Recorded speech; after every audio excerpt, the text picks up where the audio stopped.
ওই সময় ইব্রাহিম আদহাম রাহমাতুল্লাহ আলাইহি বলেছিল, বাবা একটু তাড়াতাড়ি করে বলো তুমি কেন হাসো? ওই সময় ইব্রাহিমের চাকর বলেছিল, হুজুর আমি আপনার নরম বিছানায় 1 ঘন্টা ঘুমিয়েছি, 1 ঘন্টা ঘুমানোর জন্য আপনি আমাকে এতগুলো মার মারলেন। হুজুর আমি হাসি এজন্য, আপনি কত বছর ধরে এই বিছানায় ঘুমান, তাহলে আপনি কতটা মার খাবেন? ও বাবা জিরা আমার, ওই সময় চাকরের মাথা খুলে গেল। বাবা চাকর মাথা খুলে দিল, ব্রেন খুলে গেল। বাবা ইব্রাহিম আদহাম রাহমাতুল্লাহ আলাইহি রাজ দরবারে বসে আর ভাবে, আল্লাহ আমি ইব্রাহিম কোন দিকে যাব মাবুদ? আল্লাহ বলে, ইব্রাহিম তাড়াতাড়ি করে বেরিয়ে পড়, আর সময় নাই।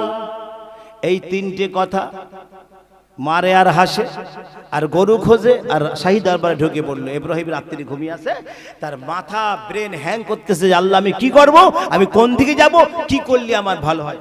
একটু দরুদ শরীফ, আল্লাহুম্মা সাল্লি আলা। গরম হয়নি?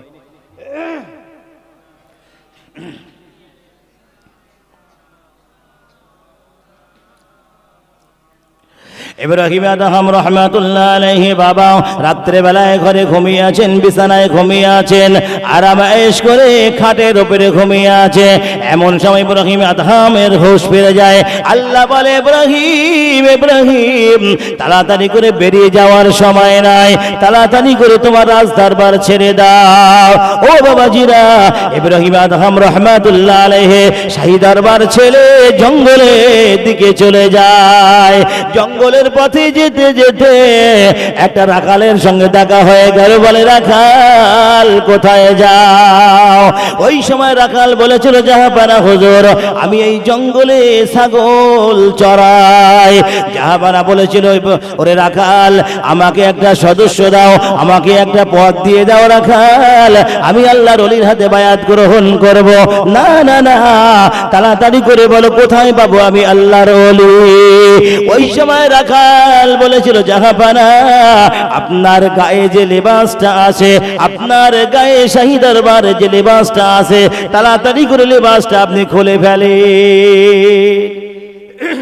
আপনার গায়ে লেবাসটা আগে খোলেন, তারপর পরে বলতেছি। খোলে, খুলে রাখাল গায়ে দিল। রাখালের চট বস্তা জাহাপানা গায়ে দিল। কে গায়ে দিল চট বস্তা? ইব্রাহিম আদহাম বলখের বাদশাহ ওই চটের বস্তা গায়ে দিলেন, আর রাখাল শাহী দরবারের শাহী ড্রেসটা রাখাল গায়ে দিলেন। এবার রাখাল বলতে, হুজুর এইবার আপনার সাধক ইব্রাহিমের মতো লাগছে, একবার জোরে বলুন সুবহানাল্লাহ।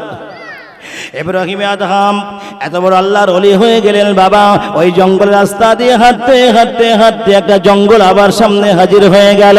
ওই জঙ্গলের ভিতরে একজন আল্লাহর ওলি আছেন। বাবা তার হাতে গিয়ে সালাম দিয়ে বলে, হুজুর আমি ইব্রাহিম আদহাম বলখের বাদশাহ, হুজুর আমাকে বায়াত গ্রহণ করিয়ে দেন হুজুর, আমি আর বাদশাহী করতে চাই না, আমি আল্লাহর ওলি হতে চাই। ও বাবা জিরা আমার, ওই সময় ইব্রাহিম আদহাম রাহমাতুল্লাহ আলাইহি বাবা ওই আল্লাহর ওলির হাতে বায়াত গ্রহণ করলেন, বায়াত হয়ে গেলেন। বাবা আর বললেন, ইব্রাহিম 12 বছর ধরে জঙ্গলের কাঠ কাটবে আর আমার মুরিদদেরকে রান্না করে খাওয়াবে। আল্লাহর ওলি বলতেছে, 12 বছর কাঠ কাটবে জঙ্গলে, আর কাঠ কেটে আনবে আর আমার মুরিদদেরকে খাওয়াবে। 12 বছর পরে চিন্তা করব যে তোমাকে কিছু দেওয়া যায় কিনা। আমাদের মাজরাটি পীর সাহেব দেখেন, ওনার এতগুলো ছেলে, মাজরাটি পীর সাহেব ওনার কোন সন্তানকে কিন্তু খেলাফতি দেন নাই। এখন যাই হোক, মাজরাটি হুজুর কিন্তু কাউকে খেলাফতি দিয়ে যান নাই। তো উনি কি করলেন, ওনার অর্থাৎ আল্লাহর মতো, আল্লাহর পথে চলনেওয়ালা হুজুরের মতো, ওলিয়া উলিয়ার মতো উনি কাউকে পেলেন না। ওজন্য উনি কাউকে কিছু খেলাফতি দিতে পারলেন না, দেন নাই, কেউ খেলাফতি পান নাই। কারণ ওলি আউলিয়া হতে গেলে ওলি আউলিয়ার দরবারে যাওয়া লাগবে, তবে তুমি ওলি আউলিয়া হতে পারবে, নাইলে ওলি আউলিয়া হওয়া সম্ভব নয়। এখন ইব্রাহিম আদহাম ওই অলিয়া উলিয়ার দরবারে গিয়ে বসলেন, আর 12 বছর কাঠ কাটে, জঙ্গলে কাঠ কাটে আর কাঠ বইয়ে নিয়ে আসে, আর হুজুরের দরবারে এসে সমস্ত মুরিদ যারা থাকে তাদেরকে রান্না করে খাওয়াতে হয়। এখন 12 বছর হওয়ার পরে একদিন আর একজন বায়াত হতে গিয়েছেন, সেও অলি, সে বলতেছে, সে হুজুর ইব্রাহিম তো শুকিয়ে গেছে পুরো, ওর শরীরে তো কিছু নাই, হুজুর আপনি ওকে বায়াত করে দেন, হুজুর আপনি ওকে খেলাফতে দিয়ে দেন। বলে দাঁড়া, আগে পরীক্ষা কর, পরীক্ষা হবে। কি পরীক্ষা? বলে তুই ওঠ, উঠে গিয়ে ওর গায়ে একটা ধাক্কা মারবি, কাঠের বোঝা মাথায়। এখন যার কাঠের বোঝা মাথা যদি ধাক্কা মারি তা উঠে কি সে কি সহজে ছেড়ে দেবে? হ্যাঁ, কাঠের বোঝা ফেলি ঝাড়বে না। তো কাঠের বোঝা মাথায় গিয়ে ধাক্কা দিল, ইব্রাহিম আদম পড়ে গেছে। এই বেটা, বাদশা ছিলাম, শুধু হুজুরের দরবারে এসে বলে কিছু বলতে পারলাম না, তোর ব্যবস্থা করে দিতাম আমি এক্ষুনি। এখন হুজুর দেখতেছে ওর মনের অহংকার কতটা আছে, আর অহংকার আছে কিনা, যেহেতু বাদশা ছিল তো অহংকার থাকাটা স্বাভাবিক, তো বাদশা ছিল। এখন ধাক্কা দিয়ে যখন ফেলে দিল তখন দেখতেছে না, এর এখনো ভেতরে যন্ত্র সব শেষ হয়নি, এখনো কিছু আছে, এর এখনো আবার 12 বছর কাঠ কাটতে পাঠা। কে বলছে? আল্লাহর ওলি বলছে এর এখনো কাঠ কাটতে পাঠা 12 বছর। বলে এই ইব্রাহিম, তোমাকে এখন খেলাবাজি দেওয়া যাবে না, তুমি এখনো 12 বছর কাঠ কাটো আর আমার মুরিদদেরকে খাওয়াও। আল্লাহর ওলি ইব্রাহিম আদহাম রাহমাতুল্লাহ আলাইহি বাবা 12 বছর হয়ে গেল, আবার 12 বছর হয়ে গেল, 24 বছর হয়ে গেল, জঙ্গলের কাঠ কেড়ে নিয়ে হুজুরের দরবারে মুরিদদেরকে খাওয়ায়। ও বাবাজিরা, আর একজন আল্লাহর ওলি একদিন বলে, হুজুর ইব্রাহিমের পরীক্ষা আর একবার করা যাক। ইব্রাহিম আদহাম রাহমাতুল্লাহ আলাইহি জঙ্গল থেকে কাঠ মাথায় নিয়ে চলে আসে। বাবা, একজন মানুষ ইচ্ছা করে ধাক্কা দিয়ে ফেলে দেয়। ইব্রাহিম আদহাম বলেছিল, বাবাজি তোমার তো কোনো জায়গায় লাগে নাই, আমি বুঝতে পারি নাই তোমার লেগেছে কিনা। বাবা যদি লেগে থাকে আমাকে আল্লাহর রাস্তায় ক্ষমা করে দিও। বলছে এইবার হয়েছে ন্যায়, এইবার ডেকে নিয়ে আয়, ওর মনে আর অহংকার নেই, নিয়ে আয়। নিয়ে এসে বায়াত করালেন, বায়াত হলো, আল্লাহর ওলি হলো। ওলি হওয়ার পরে একদিন শর্ট বস্তা গায়ে দিয়ে জঙ্গলে নদীর ধারে সাগরের ধারে বসে আছে। তা একজন এসে বলতেছে, ইব্রাহিম ছিলে তো বাদশাহী, ছিল তো শাহী দরবারে, ভালো ড্রেস, ভালো লেবাস, খাওয়া দাওয়া সবকিছু স্টাইলের সঙ্গে ছিল, কেন এই ওলি হতে গেলে, কেন এই ড্রেস পরে বসে আছে? ইব্রাহিম আদহাম রাহমাতুল্লাহ আলাইহি বাবা ওই সময় বলেছিল, বাবাজি আমি যখন আল্লাহর ওলি হয়েছে, আমি উলিয়ার হাতে হাত দিয়েছি, আমার একটা উপকার হয়েছে, ছোট্ট একটা উপকার আমি তোমাকে দেখাতে পারি। ইব্রাহিম আদহাম রাহমাতুল্লাহ আলাইহি বাবা ওই সময় বলেছিল, হাতে একটা সুই ছিল, সুই, ওই সুইটা পানিতে সাগরে ফেলে দিল। সাগরে ফেলার পরে ইব্রাহিম আদহাম রাহমাতুল্লাহ আলাইহি বলেছিল, হে সাগরের মাছেরা, আমি ইব্রাহিম, আমি যে সুইটা পানিতে ফেলে দিয়েছি ওই সুইটা আমার কাছে পৌঁছে দাও। সাগরের মাছেরা ইব্রাহিম আদহাম রাহমাতুল্লাহ আলাইহির হাতে একটা সোনার সুই এনে বাবা পৌঁছে দিলেন। সোনার সুই মুছে করে মুখে করে নিয়ে আসলেন। ইব্রাহিম আদহাম বলে, না না হে সাগরের মাছেরা, এই সুইটা আমি ইব্রাহিম আমার নয়, আমার সুইটা নিয়ে আসো, আমি যে সুইটা ফেলে দিয়েছি সেই সুইটা আমার কাছে এনে দাও। ও আমার বাবাজিরা, ইব্রাহিম আদহাম রাহমাতুল্লাহ আলাইহি বাবা সাগরের কিনারায় বসে আছেন। আবার মাছেরা ইব্রাহিম আদহাম রাহমাতুল্লাহ আলাইহির সুইখানা মুখে করে নিয়ে বলে, হুজুর এই নেন আপনার সুই। ও বাবাজিরা, ওই সাধারণ মানুষটা, বাবা গ্রাম্য মানুষটা অবাক হয়ে গেল, না না ইব্রাহিম কোন সাধারণ মানুষ নয়। ইব্রাহিম আদহাম রাহমাতুল্লাহ আলাইহি বাবা আপনার বলি এবার কাবা শরীফে দেখতে যাবেন, আল্লাহর ঘর দেখতে যাবেন, হজ মুবারকে যাবেন। বাবা 2 রাকাত করে নামাজ পড়ে এক কদম করে হাঁটে, 2 রাকাত নামাজ পড়ে এক কদম হাঁটে, রাস্তা ফুরবে? কথা বলেন না, রাস্তা ফুরবে? শেষ হবে? ওর লাইফটাই রাস্তায় ফুরিয়ে যাবে না, কাবা শরীফ পৌঁছাতে পারবে না, ওর লাইফটা রাস্তায় কেটে যাবে। এখন 2 রাকাত নামাজ পড়ে আর এক কদম করে হাঁটে। ইব্রাহিম আদহাম রহমাতুল্লাহ আলাইহি বাবা 2 রাকাত নামাজ আদায় করে এক কদম করে হাঁটে। আমার বাবাজিরা এমন সময় ইব্রাহিম আদহাম 2 রাকাত নামাজ আদায় করার পরে বাবা হাত তুলে আল্লাহর কাছে কাঁদে, রব্বুল আলামিন আল্লাহ, ও বাবুদ আল্লাহ, তোমার ইব্রাহিমকে খানায় কাবা দেখা হবে না। ও রব্বুল আলামিন আল্লাহ, তোমার ইব্রাহিমকে নবী রওজা দেখা হবে না।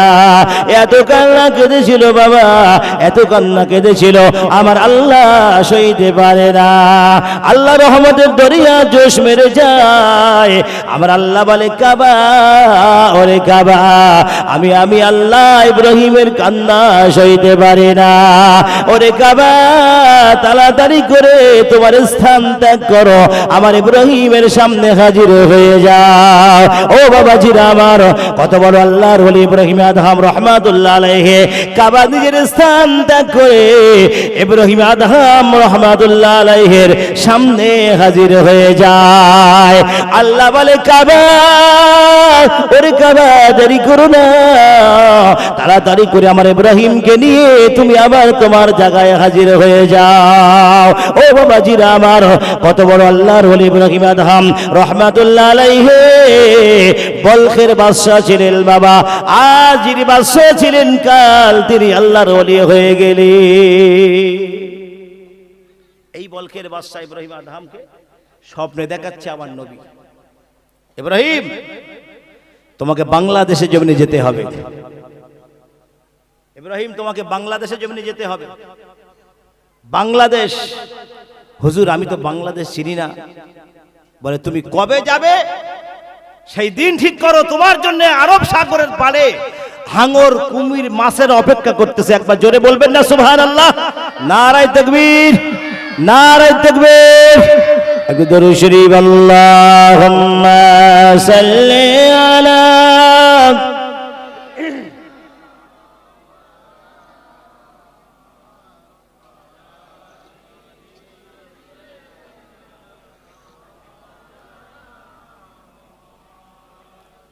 ও আমার বাবা জেরাম, আল্লাহ নবী আল্লাহর হাবিব বলে, ইব্রাহিম, তুমি কবে যাবে?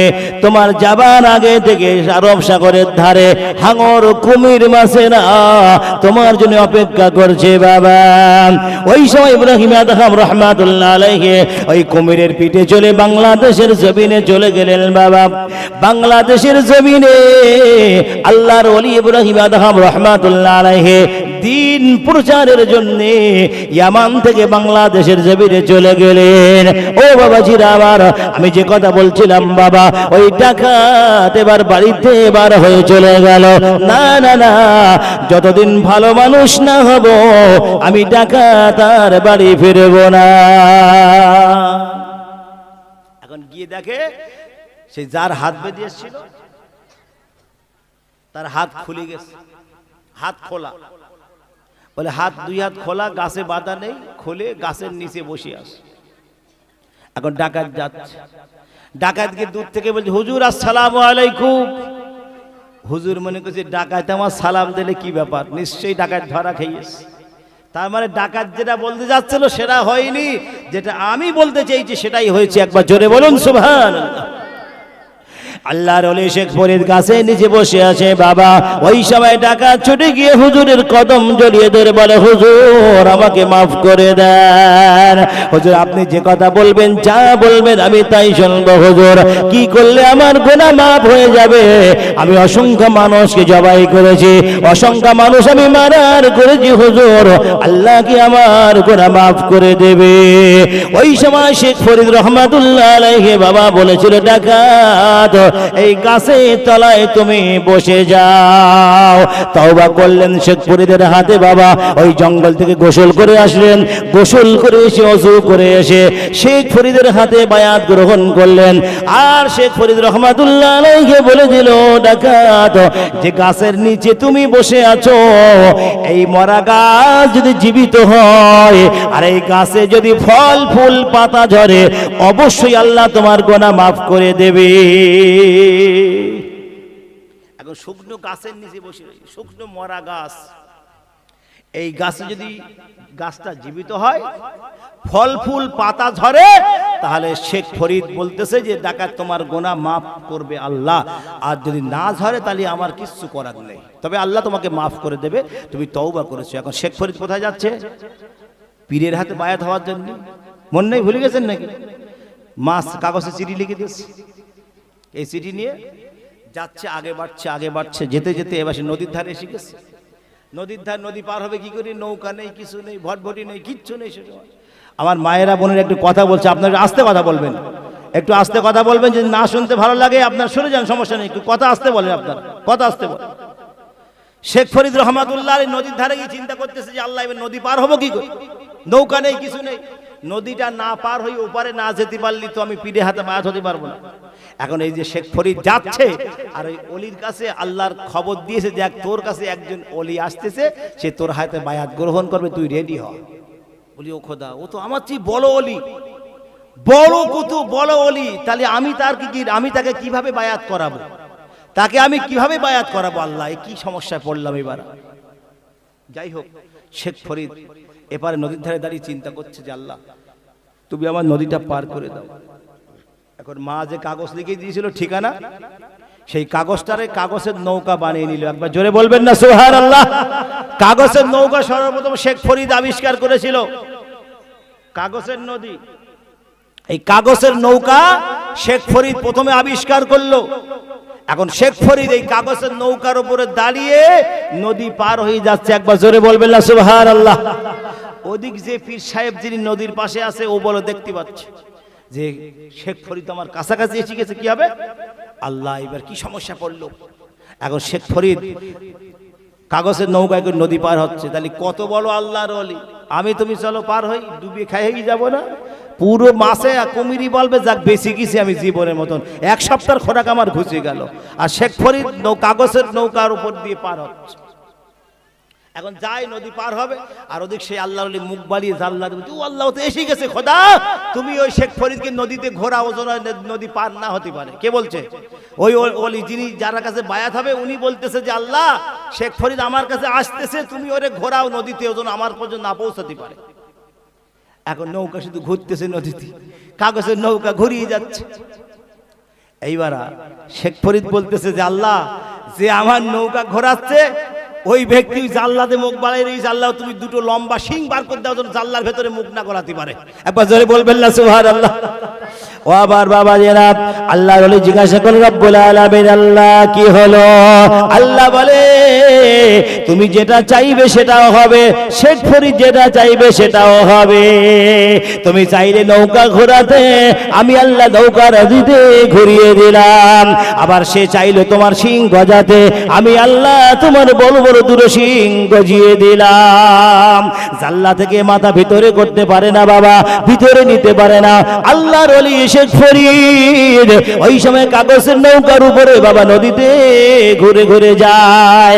এমন সময় আল্লাহর ওলি ওই সময় মুখটা বার করে বলে, আল্লাহ শেখ ফরিদকে এবার কিনারায় লাগিয়ে দাও। শেখ ফরিদ শুনতে পায়, ওই ওলি আউলিয়া আল্লাহর কাছে দোয়া করে, রব্বুল আলামিন আল্লাহ শেখ ফরিদের নৌকাটা এবার নদীর ঘাটে লাগিয়ে দাও। শেখ ফরিদ বলে, রব্বুল আলামিন আল্লাহ ওই শিং মার্কা আউলিয়ার শিং তুমি মুছে দাও। নারায়ে তাকবীর, নারায়ে তাকবীর। ও বাবা জিরা, আবার আল্লাহর ওলিদের কথা বলি বাবা, হুজুরে শিখেছে নারায়ে তাকবীর, নারায়ে তাকবীর। ভাই আর তো হবে না, কিছু করার নেই, অনেক আলোচনা ছিল। যাই হোক, হুজুর এসে গেছে, আমি বিয়াদবি করবো না।